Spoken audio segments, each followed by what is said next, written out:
Power star Pawan కళ్యాణ్తో cinema అంటే నిర్మాతలు మేము చేస్తామంటూ క్యూ కడతారు. ఎందుకంటే ఆయనతో సినిమా ఒకవేళ ఫ్లాప్ అయినా పెద్దగా నష్టం ఉండదు. ఓపెనింగ్స్ ఫస్ట్ వీక్లోనే కలెక్షన్లు మాక్సిమం వచ్చేస్తాయి. సినిమా యావరేజ్గా నడిస్తే లాభాలు ఖాయం. హిట్ అయితే పెట్టిన పెట్టుబడికి రెట్టింపు కాసుల వర్షమే. అయితే పవన్ ఈ మధ్య బయట నిర్మాతలతో సినిమాలు చేయడం లేదు. తన స్నేహితుడు శరత్ మరార్ తాను కలిసి స్వయంగా సినిమాకు నిర్మాతగా వ్యవహరిస్తున్నారు. తాజాగా ఎస్జే సూర్య దర్శకత్వంలో చేస్తున్న సినిమా విషయంలోనూ అంతే. త్వరలో పవన్ కళ్యాణ్ తన అన్నయ్య కొడుకు రామ్ చరణ్ హీరోగా ఓ సినిమా నిర్మించబోతున్నట్లు సమాచారం.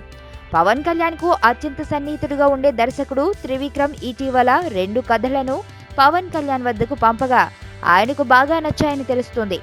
అయితే కథలు విన్న తరువాత పవన్ కళ్యాణ్ త్రివిక్రమ్కు ఓ సూచన చేసినట్లు సమాచారం. ఈ 2 కథలను రామ్ చరణ్ ముందు చెప్పండి. అందులో అతనికి ఏది నచ్చితే ఆ సినిమాను నేనే నిర్మిస్తాను. మరో స్టోరీలో నేను నటిస్తాను అని త్రివిక్రమ్కు సూచించినట్లు ఫిలిం నగర్లో ప్రచారం జరుగుతోంది. బాబాయ్ పవన్ కళ్యాణ్తో కలిసి సినిమా చేయబోతున్నట్లు రామ్ చరణ్ గతంలో ప్రకటించిన సంగతి తెలిసిందే. ఏదేమైనా అఫీషియల్గా ప్రకటన వస్తే తప్ప ఇందులో నిజమేంటో తేలనుంది. ప్రస్తుతం రామ్ చరణ్ సురేందర్ రెడ్డి దర్శకత్వంలో సినిమా చేస్తున్న సంగతి తెలిసిందే. అల్లు అరవింద్ నిర్మిస్తున్న ఈ సినిమా తమిళంలో హిట్ అయిన తని ఓర్వన్ చిత్రానికి రీమేక్ గా తెరకెక్కుతోంది. ఈ సినిమా పూర్తయితే గానీ పవన్ చరణ్ కాంబినేషన్ లో సినిమాపై ఓ క్లారిటీ రానుంది. ఫస్ట్ టైం చూస్తాన్రా ఇలాంటి అమ్మాయిని. మనసుకు మనసు, జాలికి జాలి. ఏజ్కి ఏజ్.